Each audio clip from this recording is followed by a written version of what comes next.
Anyone ever look at an infant when they're first born? Where are they looking? They're looking everywhere. They're spherical. The minute that we start to be able to think and interface and cognize, this little spherical being says to Dad, I just want to be helpful, right? Does anyone remember? I just want to be helpful. So we say to Mom, I just want to be helpful, right? And so Dad and Mom in Canada, Mom in America, Dad says, oh, you want to be helpful? Piece of cake. We're going to take that little spherical intention that you've got and hone it down into a single tunnel of how you can be helpful. In other words, when I said to Dad, I want to be helpful, he thought I meant helpful to him and his particular psychodrama. And so suddenly, this spherical intention of being helpful, the little child shall lead them, is now that spherical field collapses into this is how you interface, right? If you want to be helpful to Dad, this is how you do it. Right? You want to be helpful to Mom, this is how you do it. So if I said to Dad, I just want to be helpful, right? He says, oh, that's great. Piece of cake. You want to be helpful? Don't make any noise. Don't get in the way of anything. Just stay over there and be quiet, right? And so I'm invisible. You can't see me. And so with Mom, it's like, oh, yes, you want to be helpful? Well, then just be my shining star.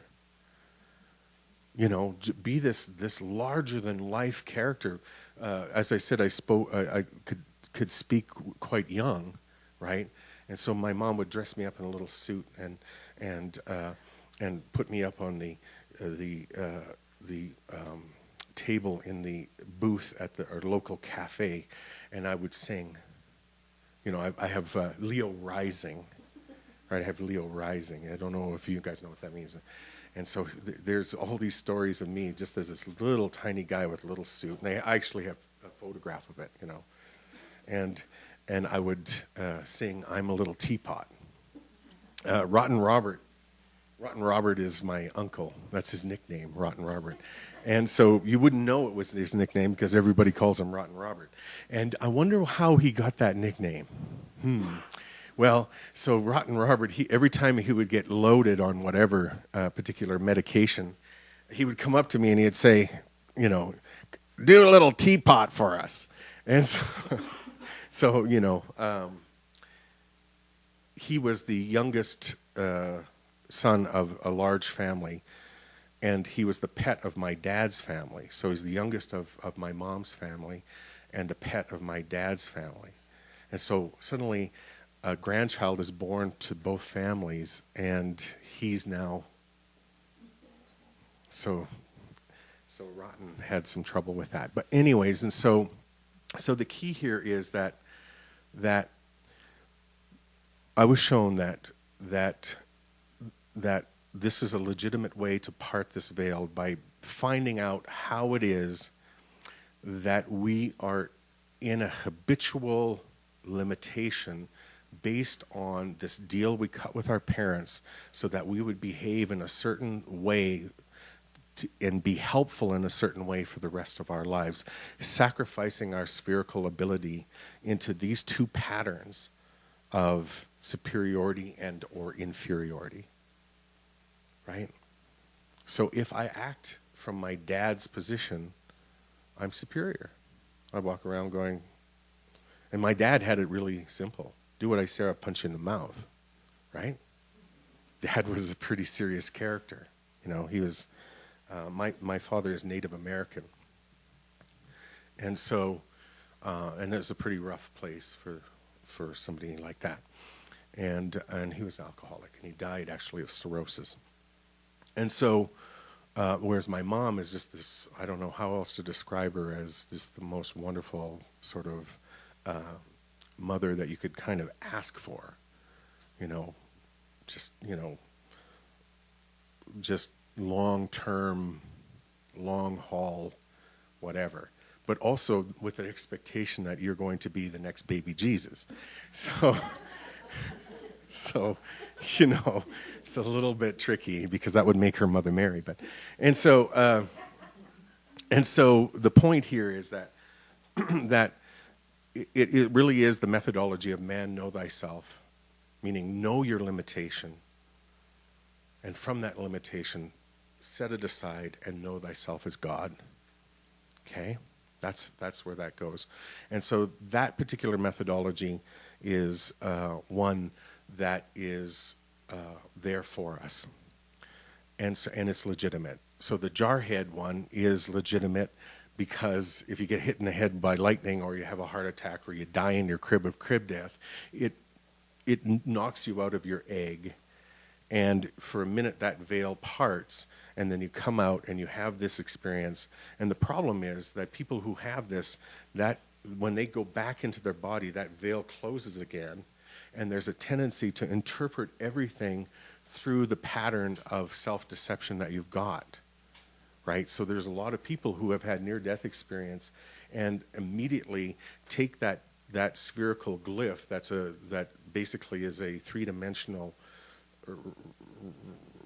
experience, and then unwrap it and run it through their carnal mind interpretation. So if you have somebody who's a Hindu who has second death, their system will boot it up as meeting Vishnu or Lakshmi or whoever. If they're a Buddhist, they'll bump into Kuan Yin, or if they're Christian, they'll meet Jesus or whatever. And so it's tricky business because you actually have to be an old enough soul that if you pop out and you are cognitively aware, that you don't, when you come back in and the veil closes again, that you don't literally project an orthodoxy onto the experience. And regardless of the fact that some people have done that, the experience when a person telegraphs it, like Betty Eadie, right? She, to a certain extent, defined her through her her event through her Catholicism, but it's a tremendous book regardless. And by the way, if my best friend, my best buddy Dan, who was an altar boy and a Catholic, hadn't been there, I might not even be here. Catholicism saved me, and it was my start, right? And my buddy Dan, he goes, you won't believe. He says, come on, let's go up in the loft. I got to tell you what the priest told us today in catechism. And he said, get this. He said, do unto others as you would have them do unto you. And so, I'm like 5, and I'm like, ka-ching, that slips into my head. And he said it with such earnestness. He was 6 and I'm 5, and he's like, do unto others as you would have them do unto you. And I was just, ka-ching, that was it. I mean, you got it. And so that worked for us for a long time until we found out when we were reading the local newspaper that he and I are both Aries, right? And so we read in there Aries and the quality of Aries. And so suddenly we went from being very good boys who are very helpful to, hey, we're both Aries. That gives us a right to stick our boot up somebody's anyways. And so we became difficult at that moment. And we blamed it on the bossa nova, of course. And so the point here is that that we find out our limitation to get rid of it. That's the point. And that's a legitimate pathway, and we have been given this in the previous 25,800 year cycle that we just went through, that we can do it through action, right action, which is karma yoga, union with God through action, or we can do it through the pathway of jnana yoga, or union with God through wisdom, or we can do it through bhakti yoga, which is union with God through devotion or love. And these 3 are valid. But what I was given as this in this time was that there was going to be this massive awakening, and that we have to be able, in this time that's coming, to be able to have a, what's the word, rapprochement. What is that? What does that mean? Coming together, rapprochement.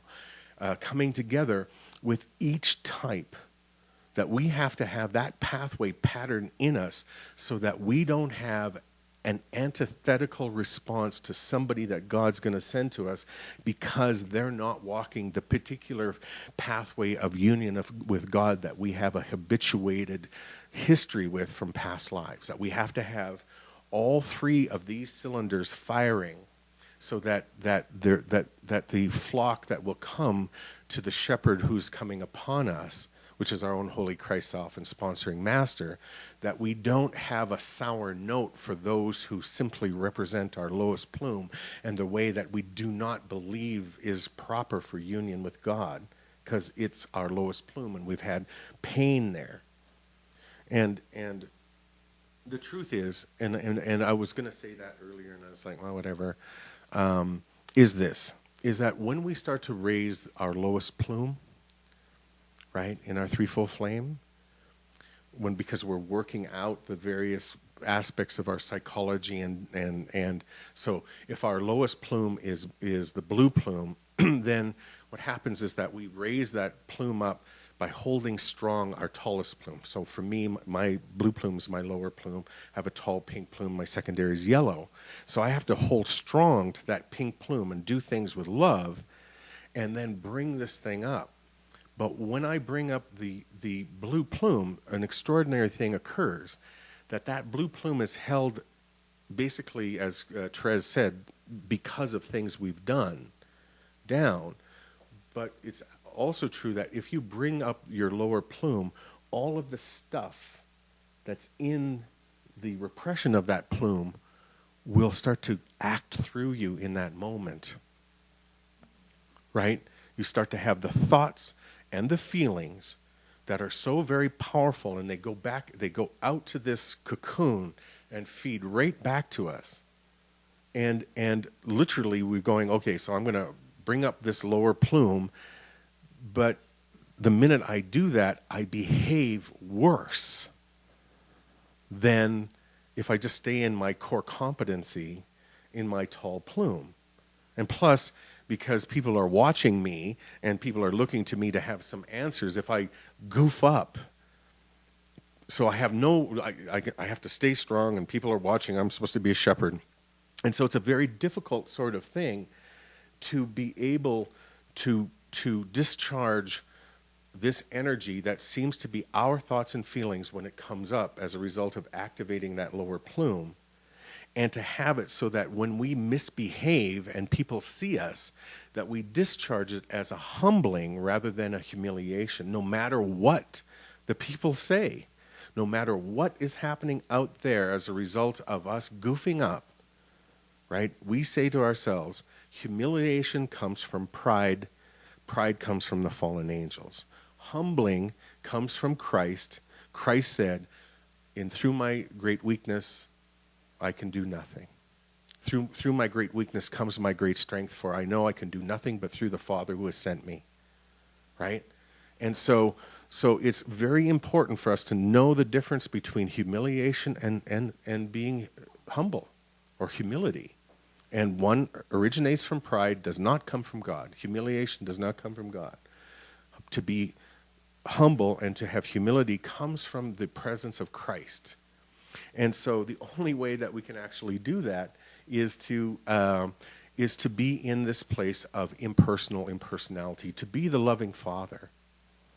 And that's where all of this other part of this teaching came, where one way or the other, yes, we have to face these aspects of ourselves, and yes, we have to literally face the antithetical aspect of the misuse of the Godhead that we've had in our past lives. We have to face those things. And when they come up, they grab a hold of us, and we have thoughts and feelings that precipitate actions that make us look like we are bad people.